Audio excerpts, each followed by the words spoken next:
Hello everyone. Thank you for joining me for my weekly chat with a college prep guru. Today I'm chatting with Jeremie Piette, founder of Global Futbol Training, and he is an expert on all things related to playing sports in college. So welcome, Jeremie. Thank you. Thanks for having me. I'm Yeah. excited. Good, me too. Okay, so first, why don't you tell us a little bit about your story and your background because I think that will give everyone a really good idea of why you're doing this and why you're Right. an expert. Right. So number one, I love all sports. I'm just an athlete that grew up playing, anything from football to basketball, soccer, baseball. And then, I grew up in Colorado and Michigan as a young kid before I moved to Texas. And so I would do ice skating, all kinds of stuff. So I love sports, number one. And then, to fast forward a lot, I ended up playing professional soccer for 7 years and experiencing 17 countries. And all that had to start somewhere, which was playing in college. And so the reason why I love to do what I do is because I didn't have the expert tips or just really anybody telling me, hey, here's what you need to do at this time and at this time. It was more just like, hey, I was out on my own. And I went to high school in a somewhat smaller town that's in West Texas, which is 100,000 people, and it's all about American football. And so, which is great if you're a football player, but for me, in high school, I was a soccer player, and so we were 6 hours from any major city, and so I didn't get a lot of just scholarship offers pouring in. And that's really not how it is for too many people, even if you're in the Metroplex. And so the key is you can't wait for them to come to you. You got to be proactive, and you got to do it at the right times. And so just educating yourself on the process is the biggest piece, and it's just a long journey for the not only the players or the kids, but for the whole family. Yeah. And so I love helping people. Yeah, that's awesome. I love your story. I think that's so impressive that you were able to travel and do so many things because of your love of sports. And I'm glad you mentioned the timeline thing because that's something that I get asked a lot and that I hear parents talking about a lot is kind of the difference between the timeline for a student who is planning on going to college compared to a student who wants to play sports in college. It's a very different timeline. And so can you kind of break that down for us and maybe give parents some concrete examples or dates that they need to be thinking about?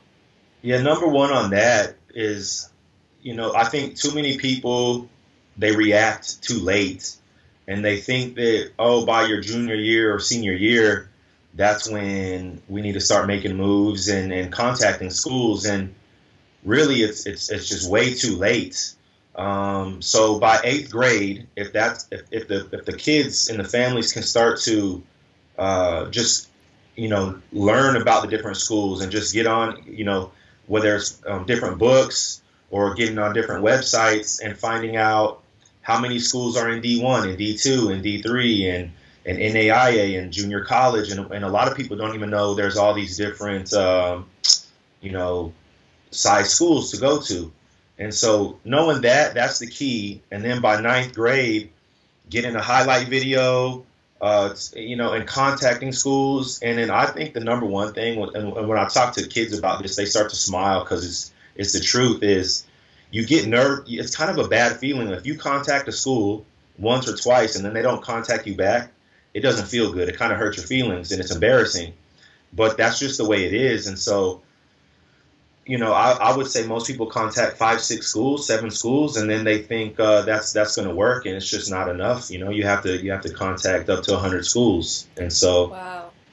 I think that's very important because you're going to get turned down. 80% of them are going to turn you down or not even contact you back. So you really have to put your name out there the right Wow. way. Yeah, that's amazing advice. I would imagine that no parent watching this would have ever guessed that they needed to contact 100 schools. So that is great information. So you mentioned the highlight video. I know when my brother was going through this process, that was something that he did, but that's not optional anymore. That is like a requirement, right?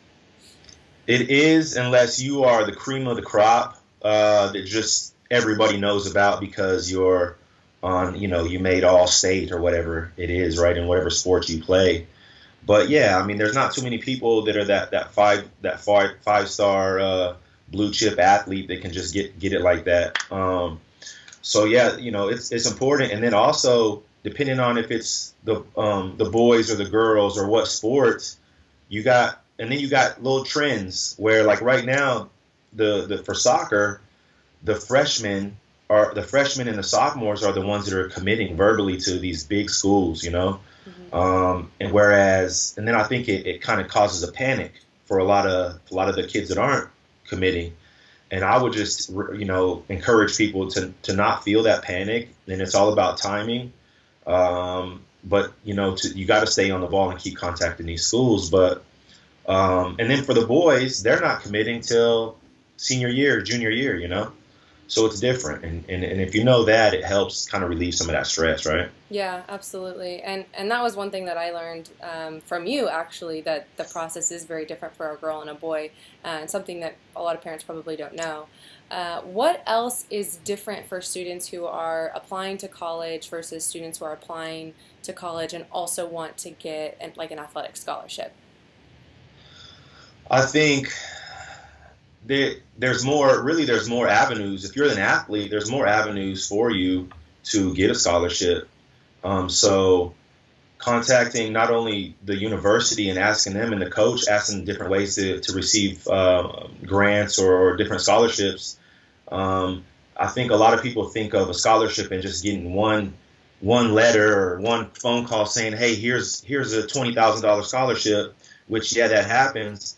But there's so many avenues. So even contacting your high schools, and sometimes they have little programs where maybe it's even a $500 or a $2,000 scholarship, but there's all these different roads to go to that can get you different pieces of money that add up to be a lot, right? Yeah, that's one thing we talk about a lot is not trying to get one large scholarship, but really investing your time in a lot of these local, smaller opportunities that typically have better odds, Yeah, and I think it's the same for the athletes where too many think that, I'm going to get this athletic scholarship and then forget about these other places that they can receive them. Yeah, absolutely. I think it's really it's not too much of a difference besides just really knowing that, hey, sometimes asking the coach if there's other money besides athletic money, they can help out. If they're really interested in you,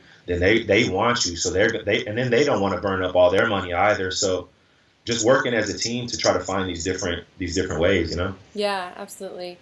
So one other thing I know you talk about a lot is brand. So why don't you tell families watching what a brand is and what they need to be thinking about for their student?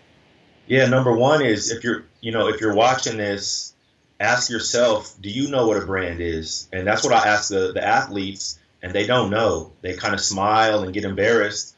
And it's different. 5 years ago, we weren't really talking about your personal brand. And so the first thing I say is, hey, look, all these companies, Coca-Cola, McDonald's, they have a brand. And a brand is, number one, knowing what one is, which is, it's not what you think about yourself. So you might be making straight A's and you might be a great athlete and you're thinking that your brand is so great. But if you have a bad attitude, or if you're on social media posting stuff that's not acceptable, or even just hanging out honestly with the wrong people, you might be the great kid.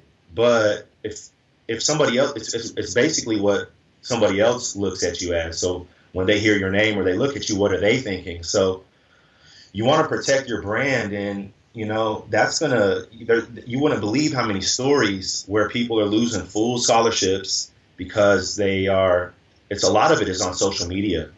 And so they're just really in the wrong place at the wrong time, or in a place they shouldn't have been in the first place. And so if I'm a college coach, I'm going to definitely, all the kids I'm recruiting or the kids that are on my team, I'm going to be looking at their social media to see how they're behaving. And that's what they're doing. So your brand is really going to separate you from the next person, Yeah. And I know I have heard several of those horror stories about a student getting a full ride and then they pull it last minute because of some stupid mistake. It's something they did on Snapchat, just something stupid that they shouldn't have been doing. But I like that you mentioned the social media, and this brand piece is so important because if a family or student thinks about it, I mean, they are representing that team and that entire school. So coaches have to be really careful with who they're picking to play on their teams. Yeah, and a lot of time these coaches, they're moving around every 3 or 4 years.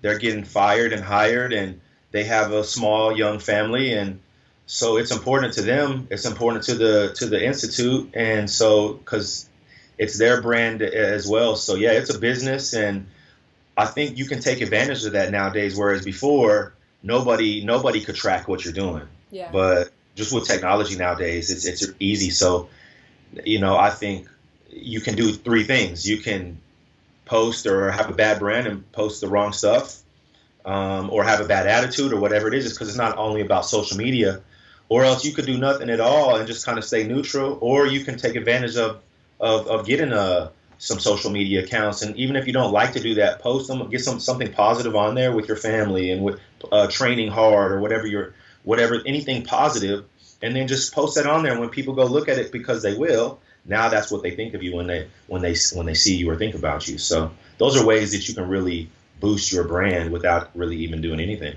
Yeah, I think that's such great advice. I'm glad you mentioned that it's not just don't do bad things, but that you can also do good things and it will benefit you in the long run. That's great. Right. Well, Right. this has been amazing. I know this is super valuable for families because this is a tough process to navigate and they have lots of questions. We always wrap up with the same question. Do you have any other tips or tricks or advice for families on the college-bound journey? I would say when you're contacting these coaches, to keep contacting them. It's like if you're applying for a job, if you only contact them once, then they don't think you're serious or that you really want to go there. And so, just like I said, contact up to 50 or 100 schools. Well, then follow up with them 6, 7, 8, 9, 10 times. Even if you never hear from them, keep contacting them, because there's also stories where the coach got fired and you don't know it, or the coach just got hired, and as you're emailing or as you're calling all these times, that nobody even has that role filled. So there's a lot of stories like that. So just keep on it, and it's, don't get frustrated, even though you're going to get frustrated. But understanding that's going to, at the same time, get you motivated to know that, hey, it's not easy, but if you keep it going, then you will get what you want. That's awesome. Great advice. Very concrete advice, too. I appreciate that. Well, thank you, Jeremie. Thanks for joining Definitely. us. We really appreciate it. Thanks for having me. All right. See ya. All right. Bye.